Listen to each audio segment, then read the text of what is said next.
الحمد لله نحمده ونستعينه ونستغفره ونؤمن به ونتوكل عليه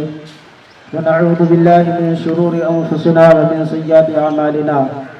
من يهده الله فلا مضل له ومن يضلله فلا هادي له ونشهد أن لا إله إلا الله وحده لا شريك له أما بعد فأعوذ بالله من الشيطان الرجيم بسم الله الرحمن الرحيم قال يا بني إني أرى في المنام أني أذبحك فانظر ماذا ترى صدق الله مولانا العظيم وصدق رسوله النبي الأمين المتين الكريم ونحن على ذلك لمن الشاهدين والشاكرين والحمد لله رب العالمين. جو ادھر ادھر بیٹھے جماعت کے ساتھ بیٹھے ہیں حضرات، ایک جماعت کم سے کم پور ہو، اس کے بعد بھی دوسرے پہ بیٹھے تاکہ کسی پہ دشواری نہ ہو آنے جانے میں.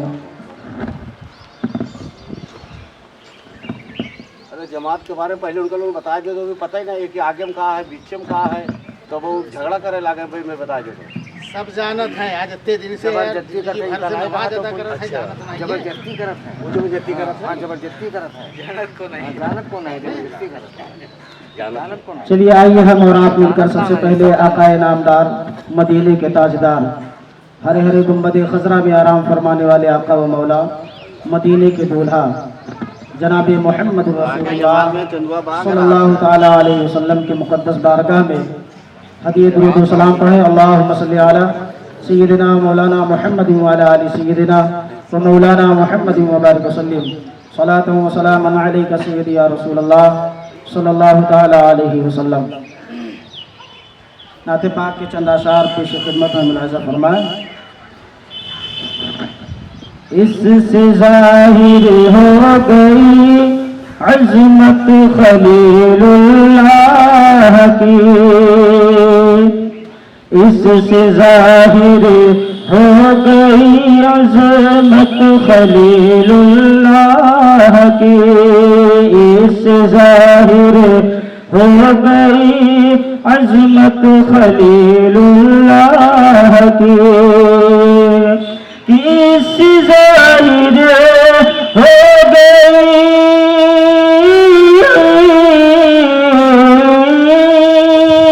اس سے ظاہر ہو گئی عظمت خلیل اللہ کی. ارے ہے کلام اللہ میں مدحت خلیل اللہ کی، ہے کلام اللہ میں مدحت خلیل اللہ کی. اور رب تعالی کی رضا کے واسطے اے مومنوں، اس شعر میں تمام مومنوں کے لیے ایک پیغام ہے کہ رب تعالی کی رضا کے واسطے اے مومنوں، رب تعالی کی رضا کے واسطے اے مومنوں، کہ رب تعالی کی رضا کے واسطے اے مومنوں، آؤ کرتے ہیں ادا سنت خلیل اللہ کی، آؤ کرتے ہیں ادا سنت خلیل اللہ کی. اس سے ظاہر ہو گئی عظمت خلیل اللہ کی. اور یہ شعر بطور خاص ملاحظہ فرمائیں کہ ذبح کرنے جا رہے ہیں اپنے پیارے لال کو، ذبح کرنے جا رہے ہیں اپنے پیارے لال کو، ذبح کرنے جا رہے ہیں اپنے پیارے لال کو، کہ ذبح کرنے جا رہے ہیں اپنے پیارے لال ارے واہ کیا ہے دیکھیے، ہاں واہ کیا ہے دیکھیے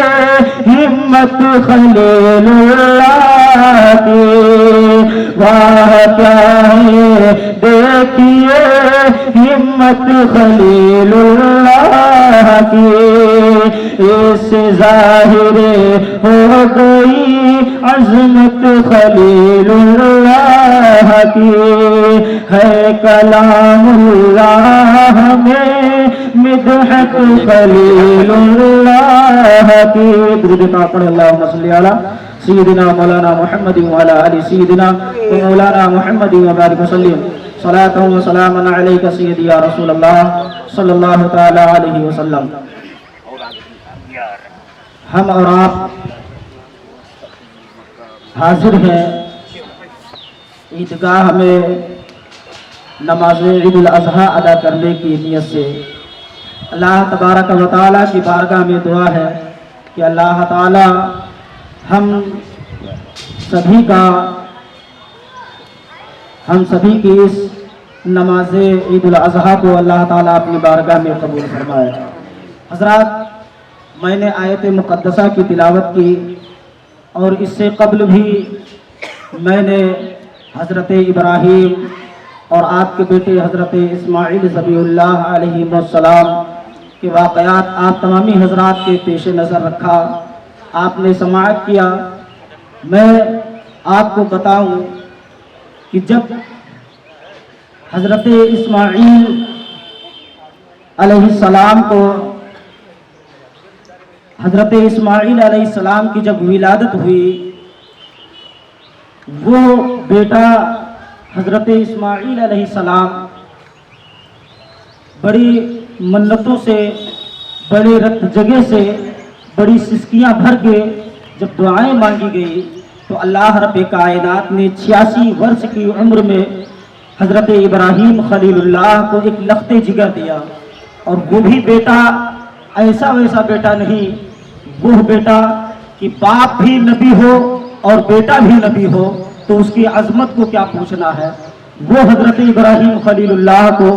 جب تمام منتوں کے بعد، تمام رفضوں کے بعد، تمام سسکیاں بھر کر دعائیں مانگنے کے بعد اللہ رب کائنات نے جب لخت جگر عطا فرماتا ہے تو اللہ وحدہ لا شریک حضرت ابراہیم علیہ السلام کو یہ حکم دیتا ہے کہ اے ابراہیم علیہ السلام، تم اپنے بیٹے کو اور اپنی اہلیہ کو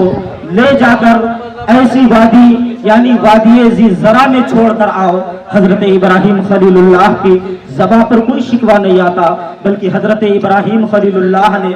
اللہ تبارک و تعالیٰ کے حکم کی فرما برداری کرتے ہوئے وہ بیٹا جو ابھی پیدا ہی ہوا ہے، جو چلنے پھرنے کے قابل بھی نہیں، جو بولنے کے قابل نہیں، جو کوئی چیز کھانے کے قابل نہیں، ایسا بیٹا لخت جگر جو ماں کی گود میں سسکیاں بھر رہا ہو، اس بیٹے کے بارے میں حکم ہوتا ہے کہ اپنے بیٹے اور اپنے اہلیہ کو وادی ذی زرع میں چھوڑ کر آؤ۔ حضرت ابراہیم خلیل اللہ نے یہ نہیں کہا کہ پروردگار عالم یہ چھوٹا سا بچہ ہے، یہ میری اہلیہ جو ہے اس وادی ذی زرع میں چھوڑ کر اگر ہم چلے آئیں گے تو ان کا عالم کیا ہوگا، بلکہ کچھ شکوہ شکایت نہیں۔ حضرت ابراہیم خلیل اللہ اپنے بیٹے کو لیتے ہیں اور اپنی اہلیہ کو لیتے ہیں اور لے جا کر وادی ذی زرع میں چھوڑ کر آتے ہیں۔ حضرات، یہ وادی ذی زرع وہ مقام ہے جس کی عظمت آج لوگوں سے پوچھو، جس کی عظمت، جس کے مرتبے کو آج پوچھو، لوگ جا کر وہاں جانے کے لیے ترستے ہیں، وہاں دیدار کرنے کے لیے لوگ ترستے ہیں، لیکن حضرت ابراہیم خلیل اللہ نے اپنے بیٹے اور اپنے اہلیہ کو وہاں چھوڑ کر آتے ہیں۔ جب حضرت ابراہیم علیہ السلام کے بیٹے حضرت اسماعیل علیہ السلام کی 13 سال کی عمر جب ہوتی ہے تو اللہ وحدہ لا شریک نے ابراہیم خلیل اللہ کو ایک خواب دکھاتا ہے۔ خواب کیا تھا؟ کوئی ایسا ویسا خواب نہیں تھا۔ آج ہم اور آپ بھی خواب دیکھتے ہیں لیکن ہمارے خواب میں بہت سارے انتر ہوتے ہیں، لیکن حضرت ابراہیم خلیل اللہ نے جو خواب دیکھا تھا وہ خواب کیا تھا؟ وہ کوئی اور خواب نہیں تھا بلکہ حضرت ابراہیم خلیل اللہ نے جو خواب دیکھا، وہ جب گئے اپنے بیٹے سے ملنے کے لیے، 13 سال کی عمر میں اپنے بیٹے سے مل رہے ہیں، بیٹے سے ملنے کے بعد اللہ تبارک و تعالیٰ نے جب خواب دکھایا تو حضرت ابراہیم خلیل اللہ نے حضرت اپنے بیٹے اسماعیل ذبیح اللہ سے پوچھتے ہیں، اے بیٹا، قال یا بنیا قال یا بنیا انی ارا فی المنام انی اذبحک فانظر ماذا ترى. حضرت ابراہیم خلیل اللہ کہتے ہیں اپنے بیٹے اسماعیل سے کہ اے بیٹے میں نے خواب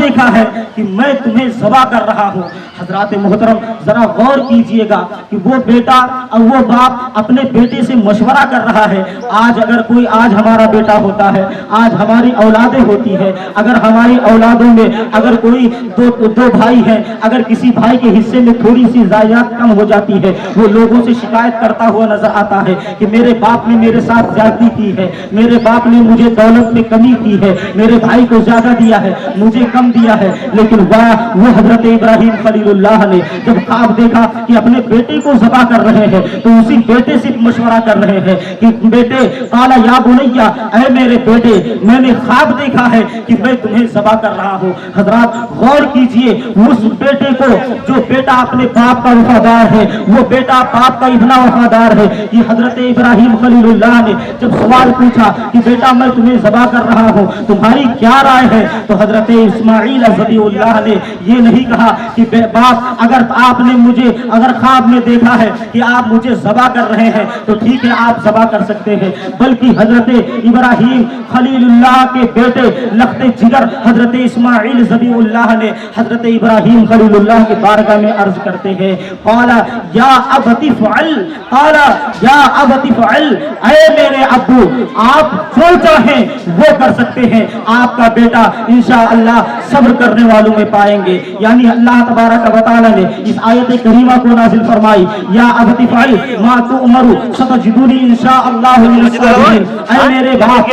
آپ قربانی کرنے کی بات کرتے ہیں, آپ کا جو حکم ہے, آپ کو اللہ تبارک و تعالی نے جو حکم عطا فرمایا ہے آپ وہ کیجئے انشاءاللہ آپ کا بیٹا جو ہے وہ صبر کرنے والوں میں پایا جائے گا. حضرات محترم باپ اور بیٹے کی مشورہ, باپ اور بیٹے کی باتیں چل رہی ہے, باپ اور بیٹے دونوں میں آپس میں گفتگو کر رہے ہیں. گفتگو کیا کر رہے ہیں, کوئی یہ نہیں گفتگو ہو رہی ہے کہ فلاں جگہ کی پراپرٹی خریدنے کی بات ہو, فلاں گاڑی خریدنے کی بات ہو, بلکہ بات یہ ہو رہی ہے کہ بیٹا میں تمہیں ذبح کر رہا ہوں. اور بیٹا کتنا وفادار ہے کہ یہ نہیں کہتا, اس کے چہرے پر کوئی ایسی بات بھی نہیں ظاہر ہوتی, اس کے چہرے کی کوئی رونق ایسی نہیں بدلتی کہ باپ آپ کیا کہہ رہے ہیں, آپ مجھے کیا ذبح کر سکتے ہیں, کیا آپ مجھے ذبح کر سکتے ہیں, آپ نے کیسے سوچ لیا, یہ جان میری ہے, میں چاہوں تو قربان کروں, میں چاہوں تو نہ قربان کروں, آپ نے کیسے سوچ لیا. لیکن نہیں, حضرت اسماعیل ذبیح اللہ عرض کرتے ہیں یا ابت فعل اے میرے ابو جان آپ جو چاہے. صرف یہ نہیں کہا, اگر حضرت اسماعیل ذبیح اللہ اگر چاہتے تو یہ بھی کہہ سکتے تھے کہ اے ابو جان آپ قربان کر دیجئے. اگر حضرت اسماعیل ذبیح اللہ صرف اتنا ہی کہہ دیتے کہ ابو جان آپ مجھے قربان کر سکتے ہیں تب بھی وفاداری ظاہر ہو جاتی. لیکن اس سے 2 قدم آگے بڑھ کر حضرت اسماعیل ذبیح اللہ عرض کرتے ہیں یا ابت فعل ما تؤمر, یعنی اے میرے ابو جان آپ کے دل میں آپ جو چاہے وہ کر سکتے ہیں. ستجدنی انشاءاللہ من الصابرین, یعنی آپ صبر کرنے والوں میں پائیں گے. حضرات محترم غور کیجئے گا, کوئی باپ ایسا نہیں ہے, کتنا نالائق بیٹا کتنا کیوں نہ ہو, اگر اس کے ماں باپ کو کتنا ہی کیوں نہ ستاتا ہو, کوئی باپ ایسا نہ ہوگا جو اپنے بیٹے کو ذبح کرنے کے لیے تیار ہو جائے. لیکن اللہ وحدہ لا شریک کے ایک حکم پر حضرت ابراہیم خلیل اللہ نے اپنے بیٹے کو, اپنے لخت جگر کو لے جا کر منا کے وادی میں لے جا کر, اور حضرت ابراہیم خلیل اللہ نے اپنے بیٹے کو ذبح کرنے کے لیے تیار ہو جاتے ہیں. اپنے بیٹے سے جب مشورہ کرتے ہیں, باپ اور بیٹے جب دونوں راضی ہو جاتے ہیں, فلما اسلما وتلہ للجبین, یعنی جب حضرت ابراہیم خلیل اللہ نے اپنے بیٹے کو زمین کے بل, پیشانی کے بل جب لٹا دیتے ہیں, وہ منظر کیسا منظر ہوا ہوگا جس منظر میں باپ اپنے بیٹے کو ذبح کر رہا ہو, باپ اپنے بیٹے کو ذبح کر رہا ہو, ذبح پر کوئی شکوہ شکایت نہ ہو, وہ بیٹا اتنا وفادار ہو کہ قربان ہونے کے لیے بھی تیار ہو, باپ قربان کرنے کے لیے تیار ہے. یہ کیسا وادی ہے اور کیسا